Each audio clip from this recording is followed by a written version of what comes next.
श्री राग महल्ला पहला। 19 अंग के ऊपर ये पहला शब्द गुरु नानक देव जी कृपा कर रहे हैं, हम सबको ज्ञान बख्श रहे हैं। धन धन श्री गुरु ग्रंथ साहिब महाराज जी की पावन पवित्र कथा विचार हिंदी में संपूर्ण श्री गुरु ग्रंथ साहिब महाराज जी की कथा पिछले कुछ दिनों से आरंभ है। हम सब आनंद ले रहे हैं, अपने मन को, अपने तन को, अपने शरीर को, अपने दिमाग को गुरबाणी से निहाल करवा रहे हैं। आओ अगले शब्द की विचार आरंभ करते हैं। सुन्नी देह डरावनी, जा जियो विचों जाए। गुरु नानक देव जी महाराज के सामने एक कंकाल आता है। महाराज चल रहे हैं, आ रहे हैं, जा रहे हैं। रास्ते में महाराज के पास महाराज की नज़र एक ऐसी देही पे पड़ती है जिसके अंदर से जान निकल चुकी है, जिसको हम डेड बॉडी भी कह देते हैं। गुरु नानक देव जी महाराज की नज़र पड़ती है और महाराज भाई मर्दाना जी को और संगतों को उपदेश दे रहे हैं। देखो भाई, सुन्नी देह डरावनी, कहते वो देह, वो शरीर कितना डरावना हो जाता है। जा जियो विच हो जाए, जिसके अंदर से जी निकल जाता है, जिसके अंदर से प्राण निकल जाते हैं। साथ संगत जी, बिना गाड़ी खड़ी है पर बिना ड्राइवर के गाड़ी खड़ी है, खड़ी रहेगी। अगर ड्राइवर नहीं आएगा तो खड़ी गंदी हो जाएगी, मिट्टी आ जाएगी, धूल तक्कड़ आ जाएगा।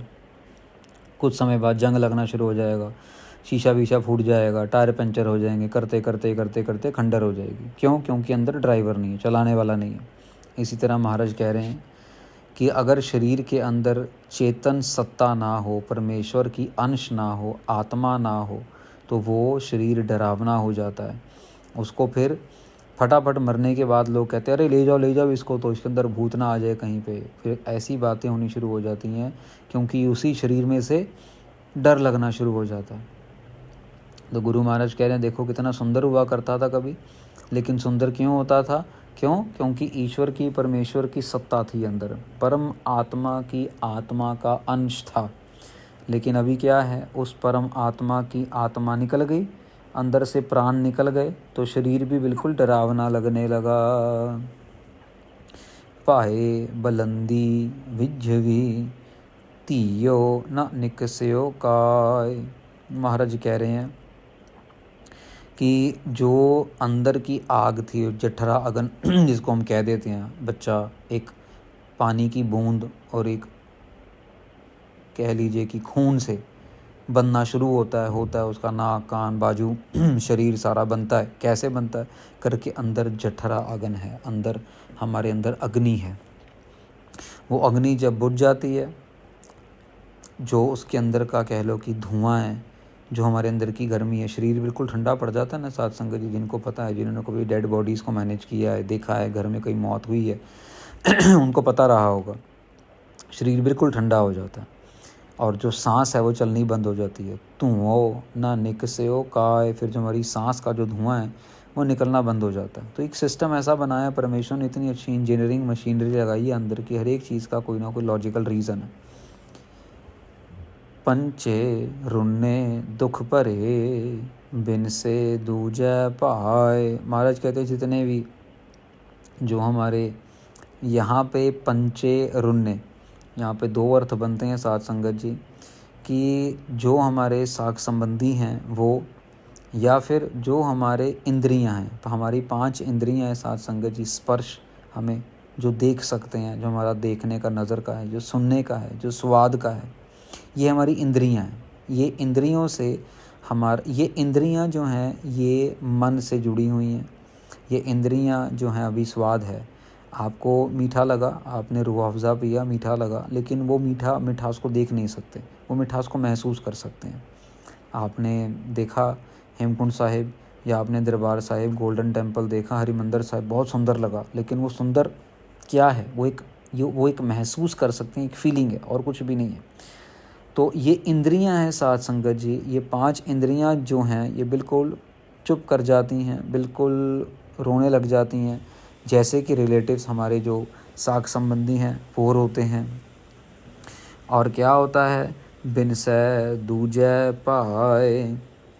तो हमारी जो कह लो कि जो इंद्रियां हैं वो हमें तंग कर करके एक परमेश्वर के साथ नहीं जुड़ने देती, वो हमें तंग कर करके दूसरे के साथ जोड़ के रखती हैं। अब हम जैसे टच करेंगे, मान लीजिए कोई शख्स है, कोई बंदा है, कोई लड़की को टच कर रहा है, तो वो उसकी जो टच करने की जो फीलिंग है उसको महसूस कर रहा है। अगर कोई बंदा कह लो कि आँखों से गलत चीज़ को देख रहा है, तो वो आँखों से देख के अपने मन तक वो गंदगी लेके जा रहा है, लेकिन ये सब कुछ टेम्परेरी है, ये साथ में तो जाने वाला नहीं है, ये गंदगी भी साथ में जाने वाली नहीं है। हाँ, लेकिन वो कर्म जो गंदा बन रहा है वो साथ में जाता है।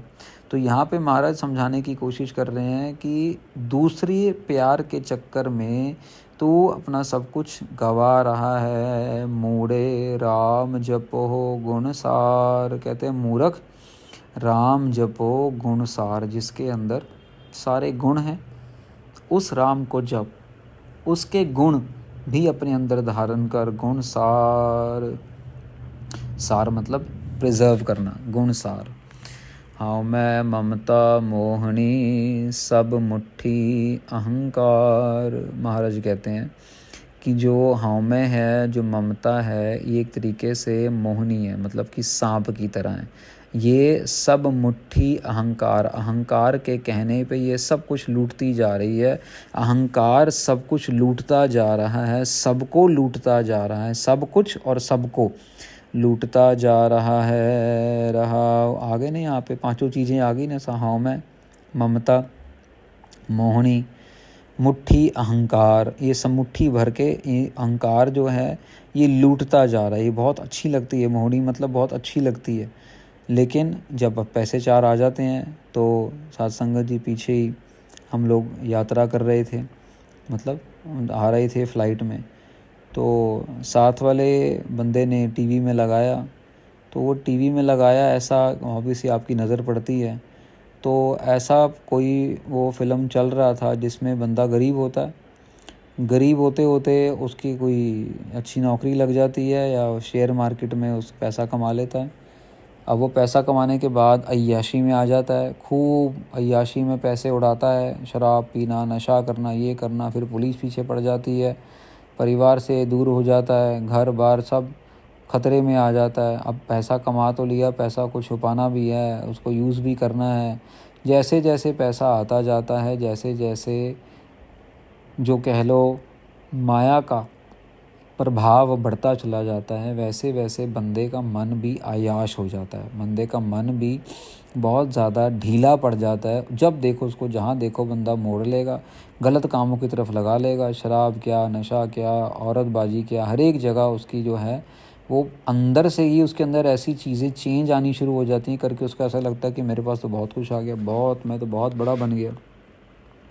यहाँ पे महाराज यही कह रहे हैं कि अहंकार में वो सबको लूट रही है, वो जो माया है। जिनी नाम विसारया दूजै कार्य लग, दूजै कार्य लग।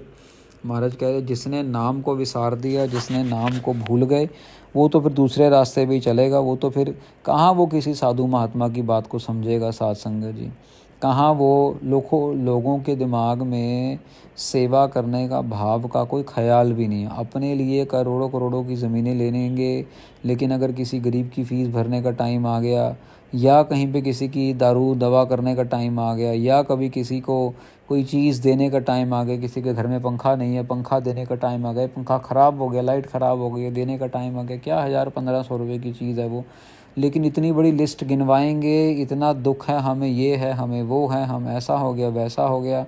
अपने लिए सब कुछ है, लेकिन परमेश्वर के लिए कुछ भी नहीं। ये भूल जाते हैं कि जो दे रहा है, देने वाला भी वही है। हाथ पैर काट दिए, भिखारी बना दिया तो कहाँ जाएंगे, ये भूल जाते हैं। तो साध संगत जी, ये कब होता है? जब नाम बिसर जाता है, जब नाम भूल जाते हैं ना। और ऐसा नहीं साध संगत जी, आप 2-2 घंटे, 1-1 घंटा सुबह बैठ के अगर गुटखा साहब पकड़ के जाप कर रहे हो, लेकिन ध्यान सारा आपका अपने काम की तरफ है, मोबाइल फ़ोन पे आप मैसेजेस साथ साथ कर रहे हो, तो कहाँ पे वो नाम जपे का असर कहाँ से नज़र आएगा? मन में पवित्रता, मन में शांति, मन में प्योरिटी कहाँ से आएगी? ध्यान तो हमारा सारा जो है वो व्हाट्सएप पे है, मैसेजेस पे है, फ़ोन पे है, ईमेल के ऊपर है, और हम बाणी अपने कान से सुन रहे हैं। आधी बाणी कब निकल गई, जपजी साहिब शुरू हुआ, गावै को ताण होवै किस्से ताण, उसके बाद सीधा आ जाता है गावन तुदनो पाउंड पानी वह संतर, बस सीधा वहीं पहुंच जाते हैं हम लोग। पता नहीं लगता बीच बीच की बाड़ी कहाँ गई, पता नहीं लगता। जत पहाड़ा तीरथ सुनियार पे जब पहुँचते हैं अखीरली पौड़ी पे जपजी साहब हो गया। अरे जपजी साहब हो भी क्या, वाह भाई वाह, घड़ी देखते हैं इतनी जल्दी हो गया, मेरा ध्यान में तो आया ही नहीं। पर इतनी हिम्मत नहीं है कि गुटखा साहब लेके हम आराम से बैठ के आधा घंटा पौना घंटा जाप कर लें, अपने आप को जोड़ें, कोई कथा सुन लें, कोई कीर्तन सुन लें, कोई इतिहास पढ़ लें, अपनी सुरती को बिरती को गुरु अर्जन देव जी महाराज के शहीदी दिन आ रहे हैं, अपने आप को महाराज की शहीदी की तरफ जोड़ा जाए। वहीं ऐसा कोई ध्यान में नहीं आएगा।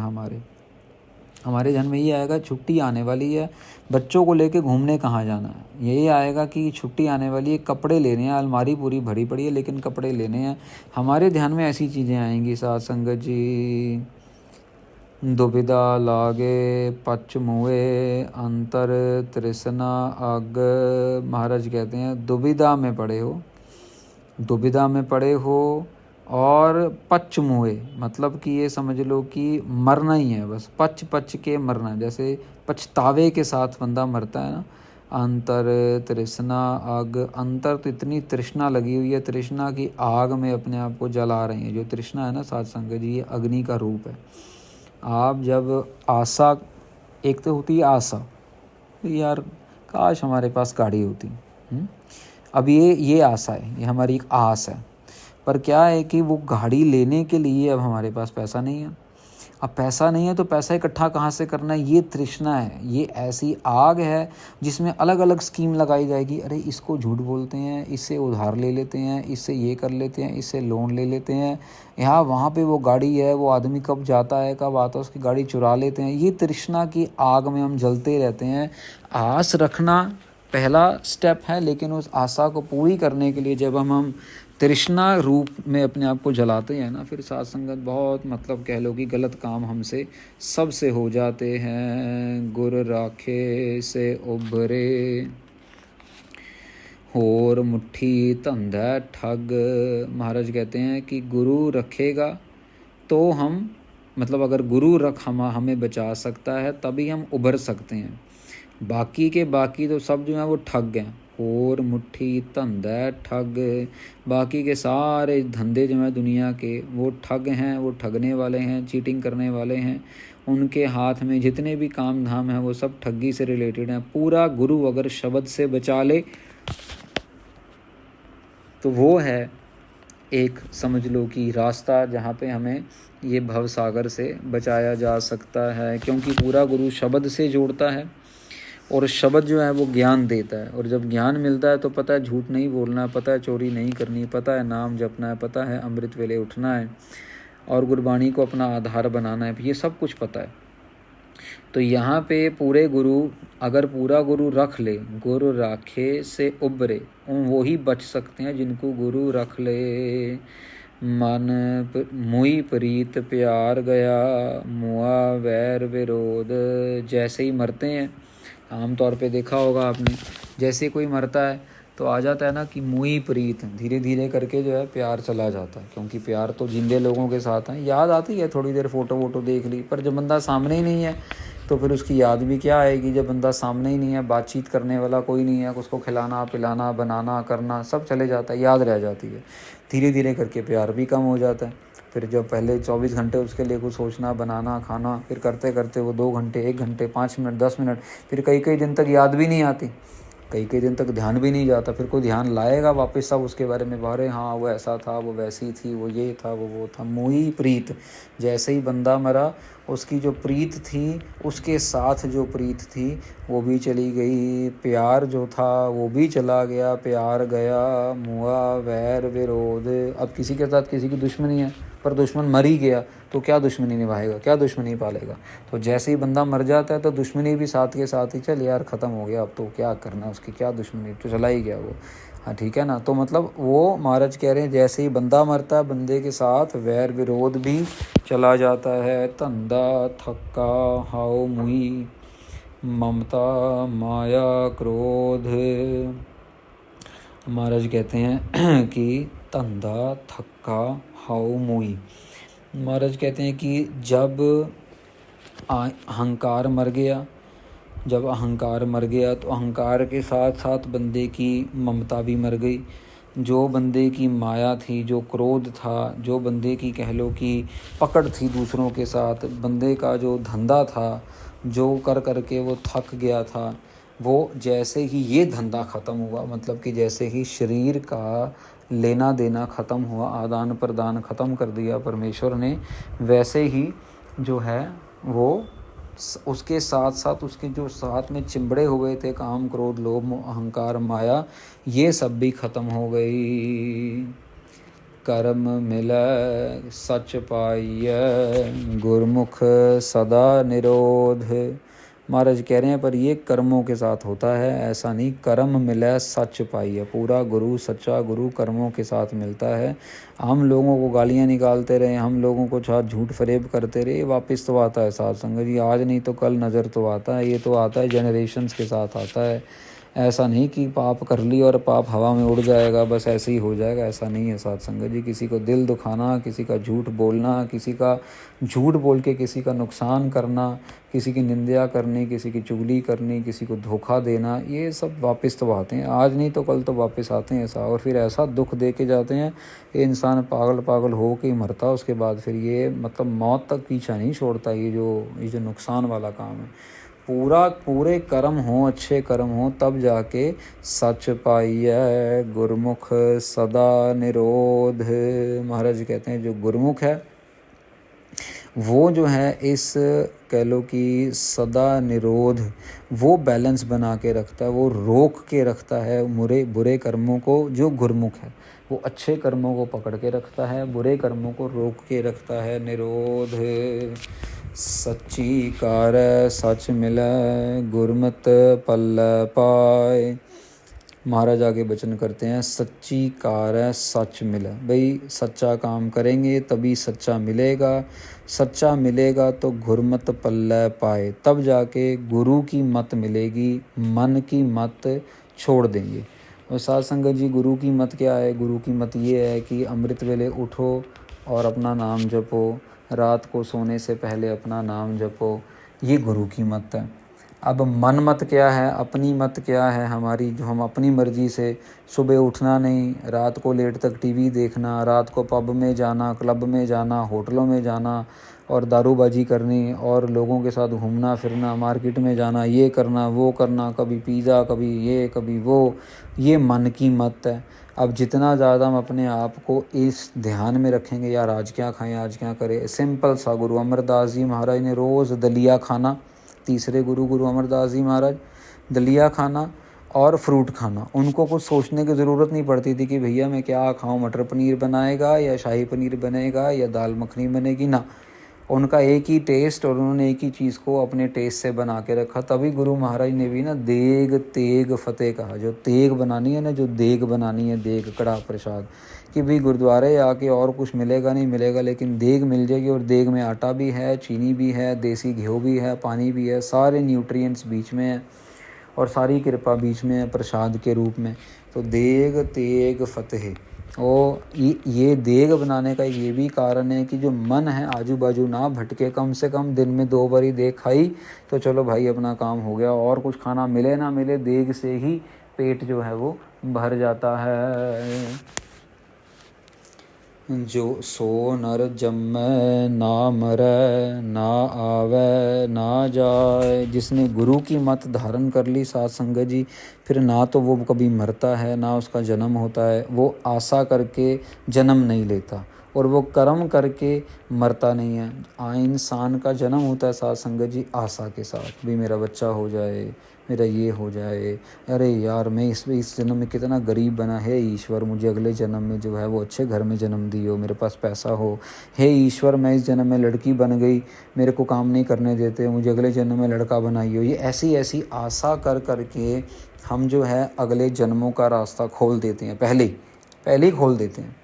एक बारी गुरु गोविंद सिंह जी महाराज के दरबार में ना कबीर जी और उनकी वाइफ आए, तो गुरु गोविंद सिंह जी महाराज ने बहुत सत्कार किया। संत कबीर हुए ना, तो गुरु गोविंद सिंह जी महाराज ने बहुत सत्कार किया, उनका सत्कार किया।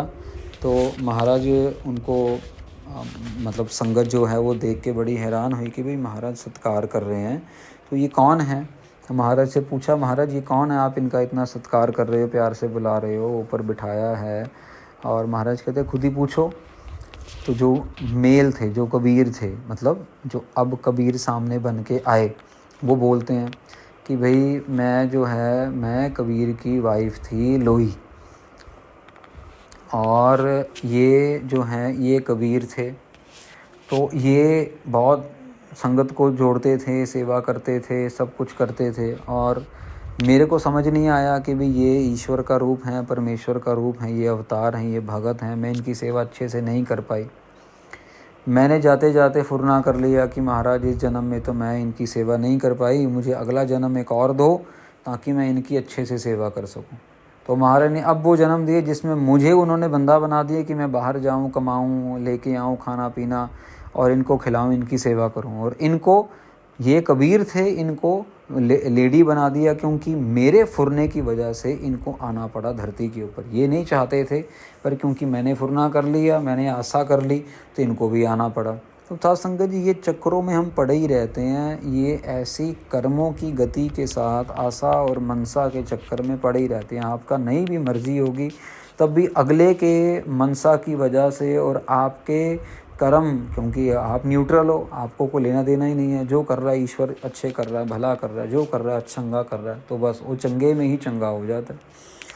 तो यहाँ पे महाराज कह रहे हैं कि वो जो गुरमत से चलते हैं, ना आवे ना जाए, अगर आएंगे भी तो वो सेवा करेंगे, वो ड्रामा नहीं करेंगे, वो दुनिया का कुदरत की सेवा, कायनात की सेवा। आप देख रहे हैं कितने लोग पेड़ लगा रहे हैं, कितने लोग जानवरों की चैरिटी खोल के बैठे हैं, कितने लोग लंगर लगा रहे हैं, कितने लोग क्या क्या कर रहे हैं दुनिया में। ये सब वही फुरने के साथ आए हैं जिनका जीवन मरण जो था शायद परमेश्वर ने मेट देना था, लेकिन फुरना कर लिया कि महाराज एक जन्म और दे दो, सेवा कर लेंगे, ऐसा कर लेंगे, वैसा। तो ये ऐसा सिस्टम बन गया। ना आवे ना जाए, ना तो वो आते हैं ना वो जाते हैं, गर्भ के अंदर नहीं आते। नानक दर प्रधान सो दरगह पैदा जाए। महाराज कहते हैं वो हैं प्रधान, उनको जैसे प्रधान मतलब कि लीडर होता है ना साध संगत जी, उनको लीडर जैसा जो है वो सत्कार मिलता है। दरगह पैदा जाए, पैदा मतलब कि उनको जब वो जाते हैं तो उनके, जैसे अब गुरुद्वारे जाते हैं तो गले में सरोपा डाला जाता है ना उनको जो है गले के अंदर सरोपा, उनको दरगह पैदा जाए, उनको उनके गले में हार पहना के पहनाए जाते हैं, उनको उनके गले में ऐसे सरोपे डाले जाते हैं जो गुरमत पे, गुरमत की राह पे, गुरु की मत लेके चल रहे हैं। अपनी मत को उन्होंने पीछे छोड़ा है, और वो हैं जो उसके दरबार में प्रधान, उसके दरबार में सत्कार योग माने जाते हैं।